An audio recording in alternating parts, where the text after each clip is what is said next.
Live from New Delhi, you're watching DD India Live, India's voice to the world. I'm Tanvi Taneja, coming up in the next 30 minutes. India remains committed to sovereignty of Afghanistan, says External Affairs Ministry spokesperson, adding Pakistan has a habit of blaming its neighbours for its own internal failures. Russia has no capacity to attack Europe today, but it could do so in the years to come, says EU Foreign Policy Chief Kaja Kallas, asserting the need to toughen defences against Moscow. US Treasury Secretary Scott Bessent says that the government shutdown may cost the US economy up to $15 billion a day, urging Democrats to be heroes and side with the Republicans to end it. And Prime Minister Narendra Modi says world is witnessing India's speed and scale with Google's AI hub to be set up in Andhra Pradesh, launches multiple projects worth 13,430 crore rupees in Kurnool.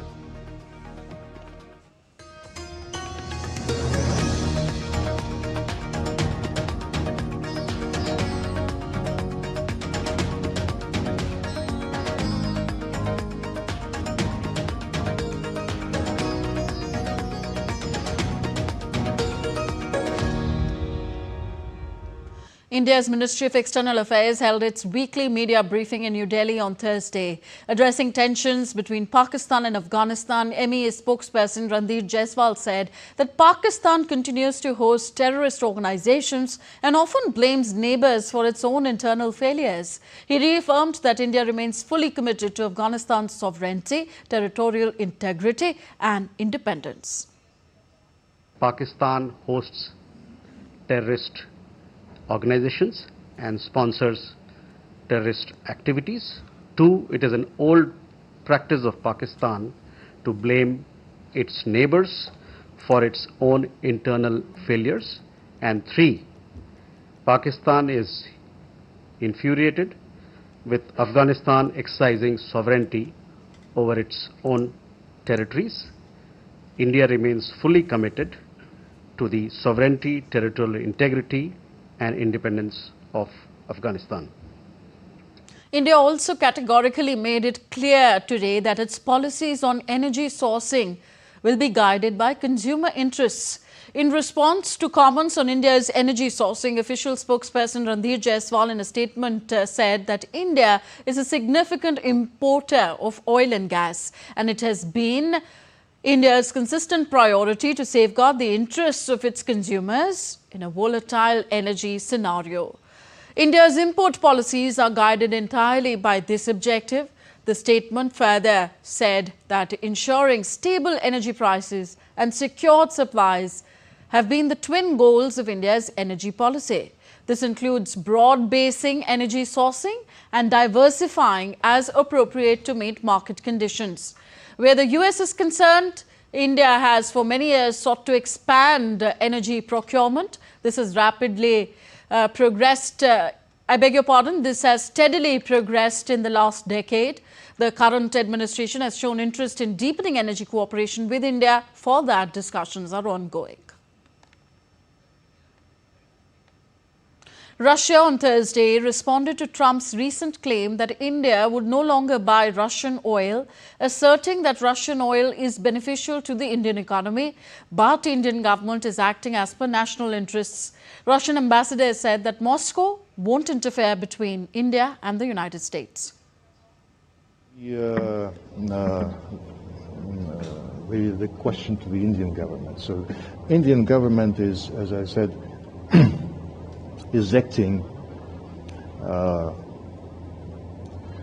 having in mind the interests, the national interests of this country in the first place.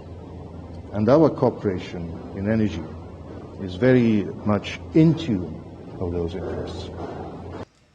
The European Commission has unveiled 4 major defence initiatives aimed at preparing the continent to defend itself by 2030. Among the flagship proposals are a counter-drone system and a plan to fortify EU's eastern borders, both driven by growing concerns over Russia's aggression. and renewed calls from Washington for Europe to boost its own security. The proposals now go to EU leaders, who will decide whether to approve the initiatives and determine who will lead their implementation. So Kaja Kallas said today that Russia may not be able to attack Europe today, but it could do so in the years to come. For that, EU needs to toughen its defences. Launch an attack on European Union today, but it could prepare itself in the years to come. Danger will not disappear, even if the war in Ukraine will end. U.S. Treasury Secretary Scott Bessent has warned that the 2-week-old federal government shutdown, now in its third week, is beginning to cut into the muscle of the American economy. Bessent initially estimated that the shutdown could cost the U.S. up to $15 billion a day, but Treasury officials later clarified that figure to $15 billion a week, citing an analysis from the White House Council of Economic Advisers. We call on the moderate Democrats in the Senate to be heroes. Be heroes. Break away from the hive of radicalism and do something for the American people, because we are starting to cut into muscle here. We believe that the shutdown may start costing the U.S. economy up to $15 billion a day, and this is a decision the Democrats are making. And next, news from India. Prime Minister Narendra Modi announced on Thursday that Google will establish India's first artificial intelligence hub in Andhra Pradesh, marking a major milestone in the country's digital transformation. PM Modi said this after the launch of several projects that will boost connectivity, strengthen industry and empower citizens across Andhra Pradesh. He also said this new AI hub includes powerful AI infrastructure, data center capacity, large-scale energy sources and expanded fiber optic network. यहाँ हमारे आंध्र प्रदेश में भारत का पहला artificial intelligence hub बनाने जा रही है। और कल जब मैं गूगल के सीईओ से बात कर रहा था, उन्होंने मुझे कहा कि अमेरिका के बाहर दुनिया के कई देशों में हमारा निवेश है, लेकिन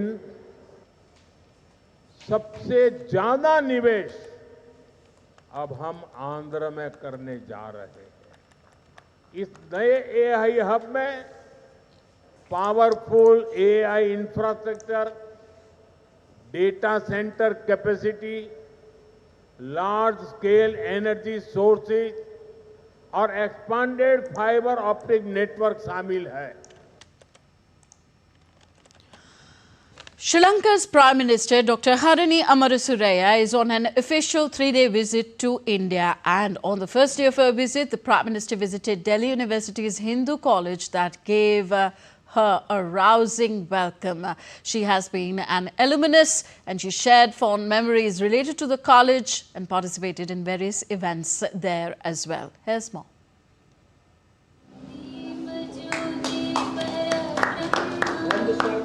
Dr. Harini Amarasuraya, the Prime Minister of Sri Lanka, is on an official visit to India, and on the first day of her visit, she returned to her alma mater in India, Delhi University's prestigious Hindu College.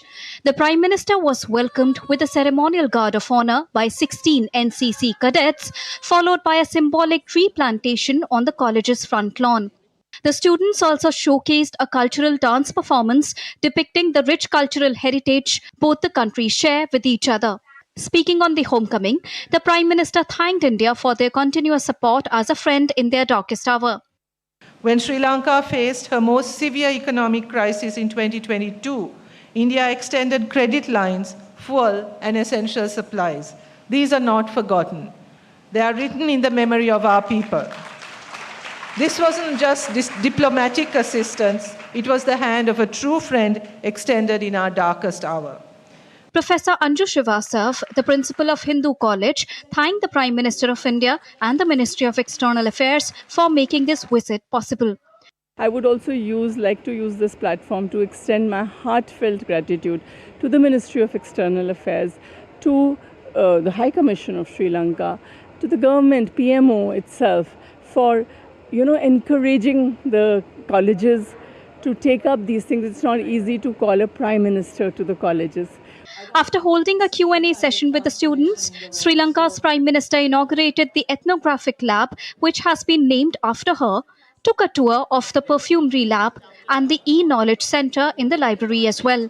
The Sri Lankan Prime Minister also visited Classroom 27 to relive her student memories. The Prime Minister's visit showcases the strong bilateral relationship that India and Sri Lanka share with each other, going beyond diplomacy. Deepika Mehto's report for DD India.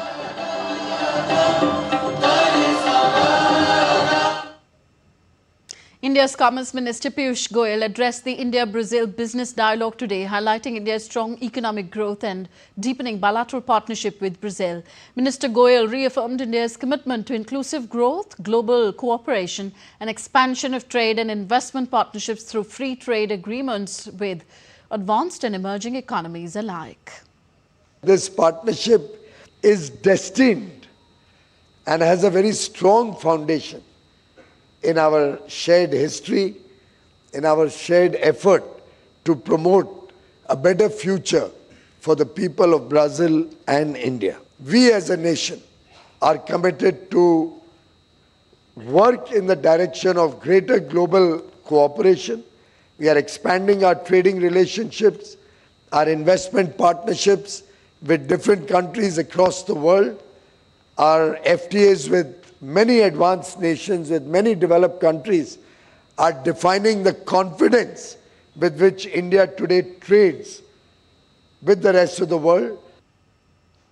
Meanwhile, Brazil's Vice President Geraldo Alckmin held talks with India's Petroleum Minister Hardeep Singh Puri and discussed trade, industry and energy collaboration with the delegation. Thousands of people are visiting the Golden Temple in Elista to see the sacred relics of Lord Buddha brought from India. The relics are on display from October 11th to 18th after a special request from Russia. Zhombinov Oshir Vladimirovich, Deputy Chairman of the Government of the Republic of Kalmykia, emphasized the significance of the event and thanked the strong ties between India and Russia. Действительно, этот визит во многом состоялся благодаря личным связям, в том числе благодаря тому, что... This event was only possible thanks to the strong ties between India and Russia. The head of the Republic of Kalmykia personally visited India to make this event possible. Many people made a tremendous effort to ensure that the sacred relics of Buddha were brought here. This is an indicator of how the ties between our countries are developing. We are already seeing cooperation in education developing. For example, this year, 50 students from India were admitted to the Kalmyk Medical University, and we plan for this number to increase. The Serenov Erdini Nikolovic, first Deputy Chairman of the Government of Kalmykia, expressed gratitude to the Indian side for the transfer of the Kanjur manuscripts. The arrival of sacred relics of Buddha is a major spiritual significant event. It marks a new chapter in the cooperation between our peoples. We are extremely grateful to the Indian side of the transfer of the Kanjur manuscript. We accept these manuscripts as a gift from India with great respect. Still to come on this edition of DD India Live. French Prime Minister Sébastien Lecornu survives 2 confidence votes in Parliament on the back of his promise to suspend President Emmanuel Macron's contentious pension reform proposal. Israel coordinates with Egypt to decide a date for reopening the Rafah crossing for movement of people. And Greek Parliament approves a bill allowing the extension of working hours in the private sector despite protests by workers.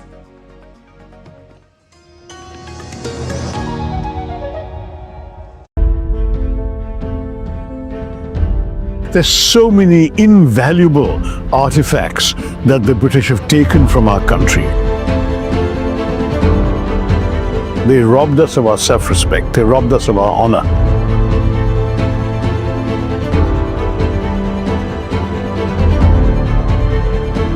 Loot was never innocent, it was painful. The word loot, that was stolen from India too.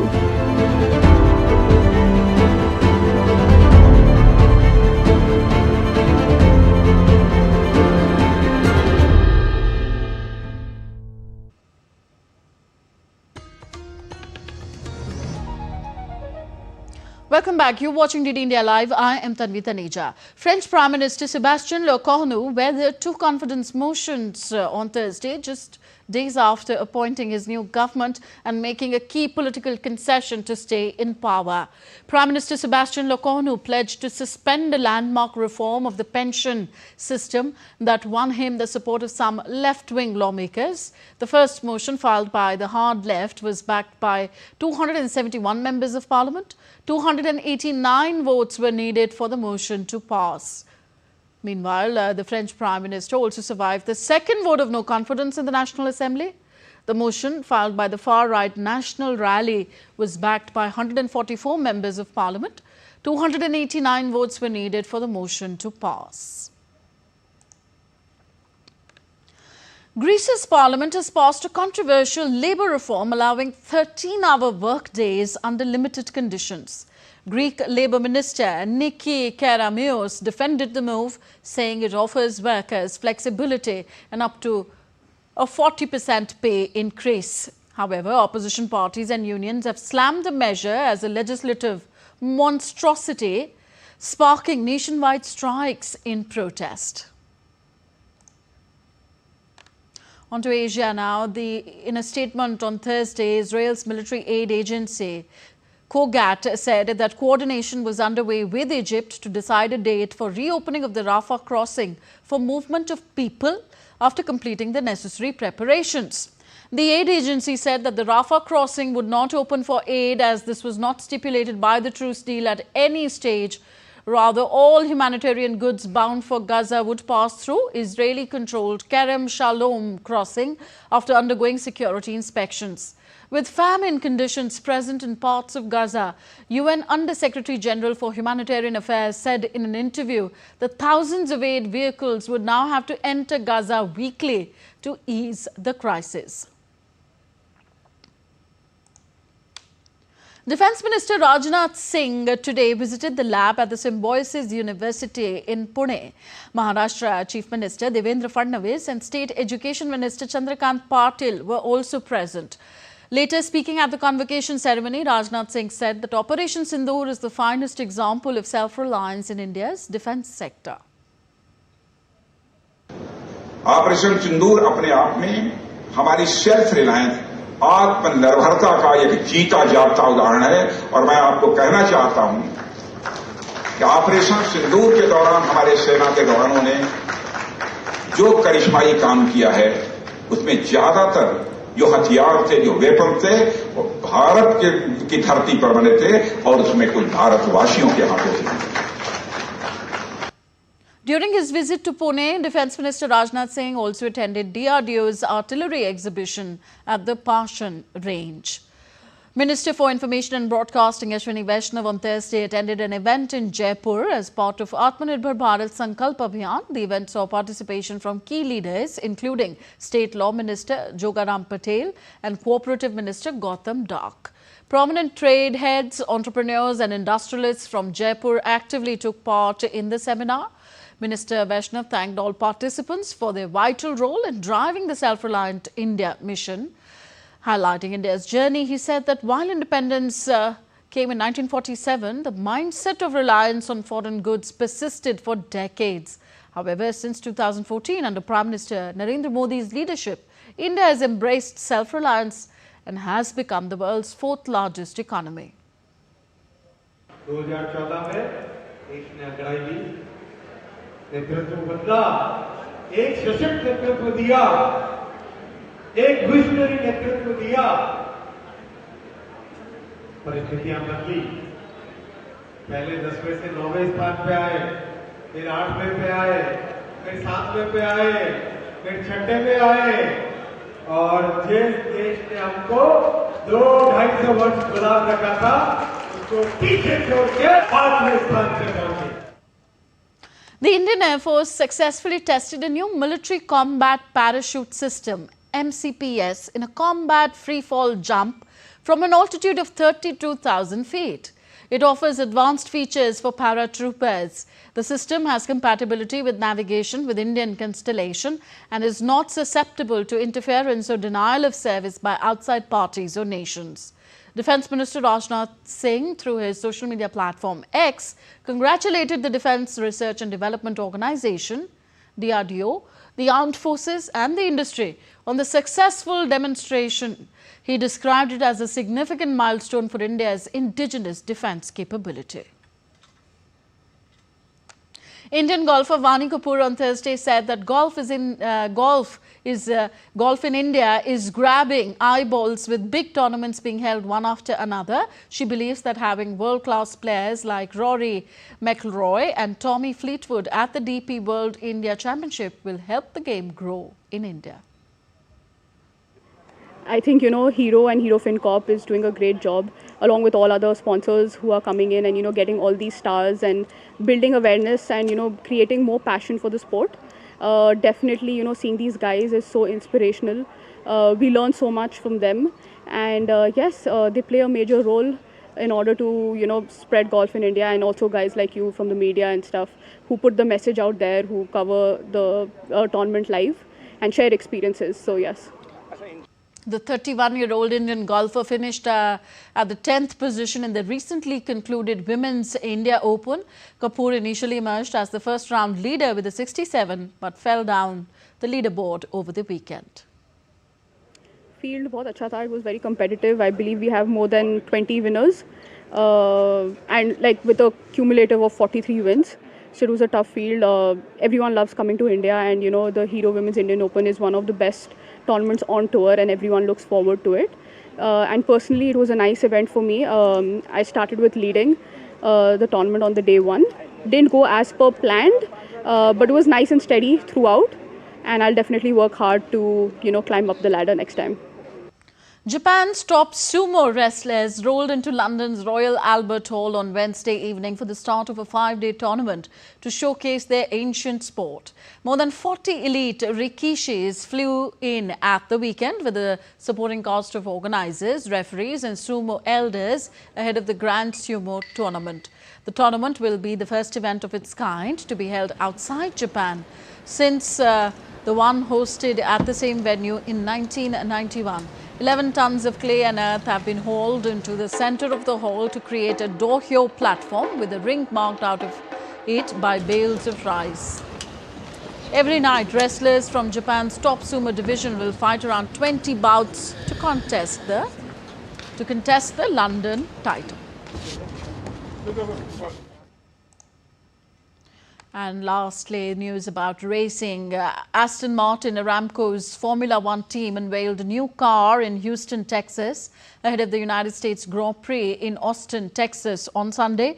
The star of the event was two-time F1 champion and Aston Martin racer Fernando Alonso, who's been the subject of retirement rumours lately.